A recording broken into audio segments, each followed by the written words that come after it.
can tell, threads are completely wiped off of this fitting. Don't know why it did that, but we're going to see if we can find one, and then maybe possibly the equivalent to a pipe thread too, because I don't. Well, as you can tell, the fuel line here pulled out of this part of the housing. I'm going to see if I can somewhat get it repaired to good enough to get it to seal up. Let's hope that fitting does it. Yep.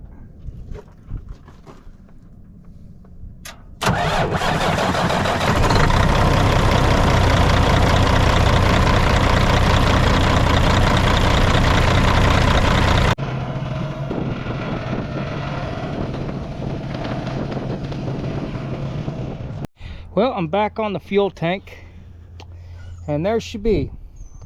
Right now I'm draining the stuff out of it, but she's back to one piece again. Took a little bit to weld. Sorry I didn't show any of that on how to weld it, but you should never weld a fuel tank. Ever. Just buy a new one. That's really dangerous. I do it a special way.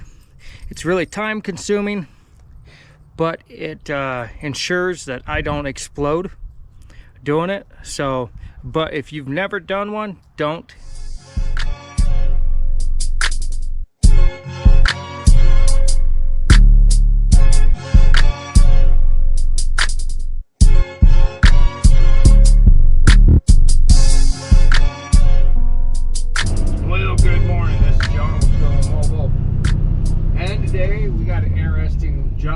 We're gonna go out and do a third member. Now it's been a while since I've done a third member on a semi, at least a couple years. So we'll see how quick we can knock this out and if I still remember all my tricks. But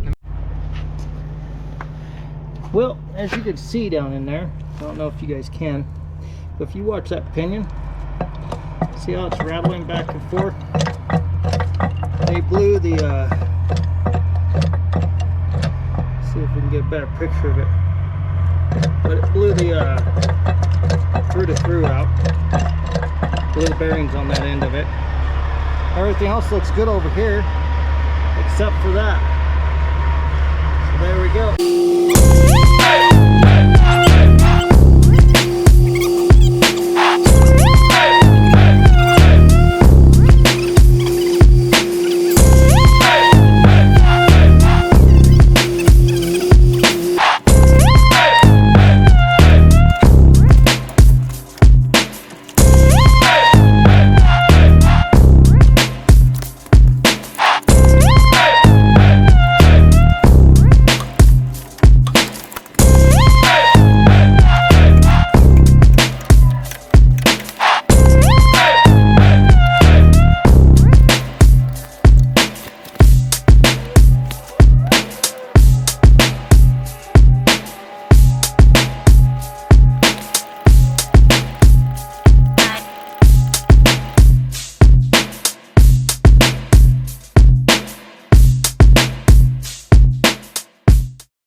Well, I'm here. I had to put a hoodie on.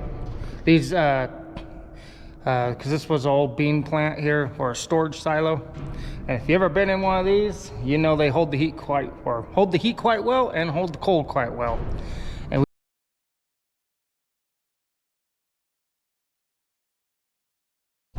now we're going to torque out the injectors.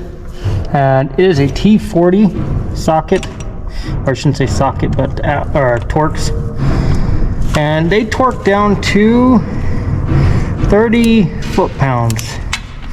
I already kind of snugged them up, so got the torque wrench set at 30. And we'll just give it until we hear it click.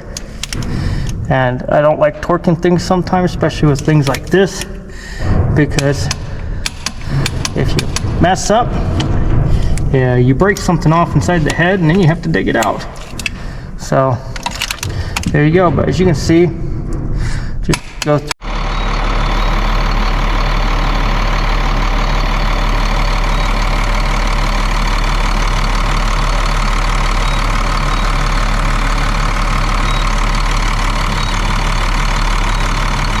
It's a little smoky in here, but got it up and going. Now when you guys do this, I don't know if I'm gonna explain it to you guys real quick, because it kind of took me for a loop. I don't know if you guys can see right here. Let me put some light on this, because this is very important, because this had me second guessing how I set those O-rings up. Okay, now all you guys know that we replace this, oil goes down into the side here. When you go to turn the engine over, right here is the exits. Once this goes in, it cycles it. This is where the oil exits. Now, when you go to start these up, you got to bleed the air out of the system, which I've been fighting the oil system on, so I naturally jumped to the worst case situation, that I didn't have the O-ring set correctly because I've been fighting it. But what happens is when you turn it over, now if you see your injector leaking on pulses, not just goobering the oil out all at once, but leaking on pulses, that's good. That means it is working correctly through the hydraulics. As you can see, these ports right in here. I don't know if you can see those, but there's ports right there. If you guys can see oil leaking out those ports, that's good. So when you see oil just slobbering out, that's bad. Now you guys know, because no one explained that to me, and I was about ready to pull the manifold off before I said, hey John, before you go back into something you just replaced and just checked because you've had such a bad experience with it, why don't we check to see if we had air in the system? Sure as enough, there's a bleeder on the side of this engine. I was able to pump it up, blast a bunch of air out. She took fire just like that. So there we go. Now it's time for me to put the cover back on it, seal it up, finish putting the cab back together and all the wiring and all the 5200 bolts that go into it. I don't have to put a hood on it because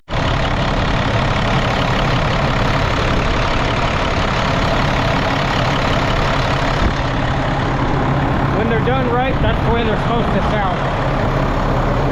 That's the sound I've been waiting for.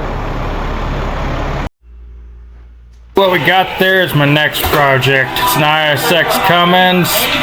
It got hot, cracked the block on number 3, and ruined the head.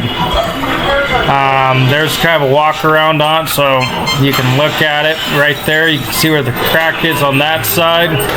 Did not crack in between the pistons. Pistons and skirts look good, a little loose. There's the new engine. Got the gear case open, got some of the gears on it, but not all of them. Got the new head torqued down. I believe that's 350 plus 90 to get that torqued down. Then come back 12 to 24 hours later and re-torque 300 plus 90 to get it down. You'll end up with like an end torque of about 500 foot-pounds, if not a little bit more. I'm just kind of removing some of the tape there, so there's no points there I missed and forget about. Got the back there on, got that painted, got the timing pin in there. That's always very important anytime you work with these Cummins engines. You want to get that timing pin in right there in that block. You can kind of see it there, but set that in there because when you go to set your head, your timing on. Good morning, this is John with Go Mobile, and I apologize for not making a whole lot of video, but in the last couple weeks I've been super busy doing engines and things in that nature. So the time I've had off, I've been hanging out with the family and haven't really edited any video. And my weather, we're getting a lot of false springs. It's 80 one day and 35 the next day. Today's sleeting and raining, and I got a gentleman that wants a foot valve installed, but we'll see where that goes today. So today I got a guest. I got Abel. Abel, what are you going to say? That cars used to be one of the most oldest inventions. Like the ones in the old days, were literally able to catch fire and still literally drive. He watches a lot of videos. Well, on that notion, you guys enjoy and Like and take care. subscribe. Oh, and what? Like and subscribe. Like and subscribe. Thank you, bud. You're welcome, Dad.